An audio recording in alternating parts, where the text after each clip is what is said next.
voulez vraiment réussir en trading, alors il faut apprendre à perdre. Je sais, dit comme ça peut sembler paradoxal. Vous vous demandez peut-être perdre, pourquoi est-ce que finalement je devrais accepter ça? Je suis ici en gros pourquoi? Pour gagner, pas pour perdre. Et justement, c'est là que beaucoup de traders se trompent. Si vous voulez durer sur le long terme, il ne suffit pas d'accepter les pertes, il faut apprendre à perdre intelligemment. D'abord, vous devez accepter une vérité incontournable, c'est qu'en trading, les pertes, elles font simplement partie du jeu. Personne, même les meilleurs, ne gagne tout le temps. Avoir une stratégie efficace, ça ne veut pas dire qu'elle marchera à chaque trade. Pourquoi? Parce que le trading, eh bien, c'est pas une science exacte, c'est finalement un simple jeu de probabilité. Vous pouvez avoir une stratégie bien backtestée avec un taux de réussite de 60%, mais ça ne veut pas dire que sur 10 trades, vous gagnerez forcément 6 fois sur 10. Vous pouvez très bien commencer par 4, 5, voire 6 pertes d'affilée.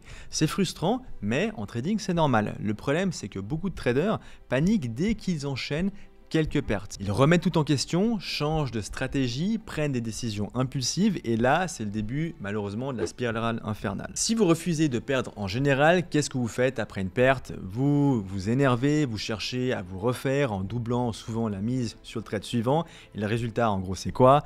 Vous subissez une claque encore plus lourde en perdant encore plus d'argent. Ou alors vous commencez à faire quoi? À douter de votre stratégie. Pourtant une perte ou même une série de pertes, ça ne veut pas forcément dire et nécessairement dire que votre stratégie ne marche plus. Ça veut simplement dire que sur le moment, les conditions peut-être de marché ne sont peut-être pas idéales. C'est finalement un peu comme un joueur de poker qui, par exemple, après avoir perdu un gros coup, vrille complètement dans sa tête et se met à balancer ses jetons n'importe comment. En trading, dès que vous laissez vos émotions prendre le dessus, vous êtes cuit. Dans cette vidéo, j'aimerais vous montrer qu'être un bon perdant peut tout changer pour vous faire réussir en trading. Mais si je dis ça, comme ça semble effectivement un petit peu bizarre. Alors, c'est quoi être un bon perdant concrètement parlant?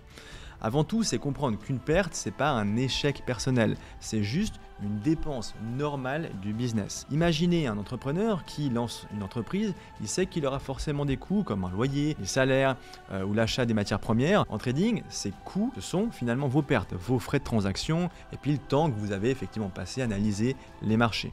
Le problème, c'est que beaucoup voient finalement chaque perte comme un drame, une sorte d'échec personnel, alors qu'en réalité, c'est juste un phénomène qui est normal en trading. Je vais vous prendre un exemple très concret. Imaginez un marathonien qui se prépare pour une grande course pour les Jeux Olympiques. Donc en gros, c'est un athlète de haut niveau et qui finira par gagner. Mais avant la course, finale qui a lieu dans plusieurs mois, il doit effectivement s'entraîner. Même s'il s'entraîne avec rigueur et puis discipline, il y aura des jours où ses performances, elles seront en dessous de ses attentes. Ces journées difficiles représentent en gros pour lui des pertes, des moments où il n'atteint pas son record ou alors il a effectivement une moins bonne performance que par exemple la semaine précédente. Mais ces échecs ne signifient pas qu'il est mauvais dans ce qu'il fait, au contraire, ils font partie intégrante de son apprentissage et de sa progression. En trading, c'est exactement pareil. Vos pertes sont simplement les coûts normaux du jeu. Tant que vous gérez correctement vos risques finalement et que vous suivez votre plan, ces baisses temporaires ne remettent pas en cause la solidité de votre stratégie sur le long terme. Ce qui compte, c'est l'ensemble de vos résultats sur une série de trades, pas un résultat isolé. Vous devez accepter que tout comme un athlète de haut niveau peut avoir effectivement un jour mauvais, vous aurez aussi des trades qui seront perdants. C'est en analysant et en apprenant de ces pertes que vous finirez par vous améliorer et évidemment sur le long terme, vous allez atteindre vos objectifs. Maintenant, la clé à travers les pertes, ça reste finalement quoi? Une bonne gestion du risque. Un trader professionnel sait qu'il peut perdre 5 trades sur 10, mais que les 5 autres suffisent à être rentables. Alors pourquoi, vous allez me dire? Parce qu'il gère son risque, il va miser pas n'importe comment sur chaque trade, même s'il enchaîne plusieurs pertes d'affilée, il sera toujours en mesure de continuer à trader grâce à une gestion prudente de son capital. Si vous avez un bon plan de gestion des risques et que vous restez discipliné, une série de pertes va avoir un faible impact émotionnel.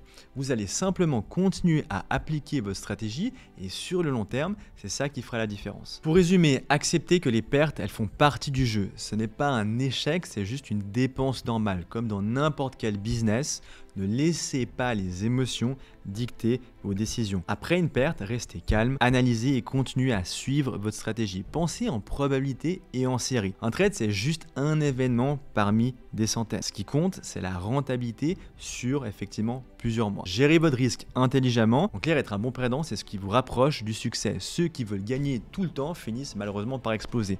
Ceux qui acceptent la réalité du trading et gèrent correctement leurs pertes, ce sont eux qui finalement durent. Si cette vidéo vous a aidé, pensez à vous abonner et à la partager. Et surtout, rappelez-vous, en trading, c'est pas le dernier trade qui compte, c'est l'ensemble de votre performance sur le long terme. On se retrouve bientôt pour un nouvel épisode. D'ici là, prenez soin de vous.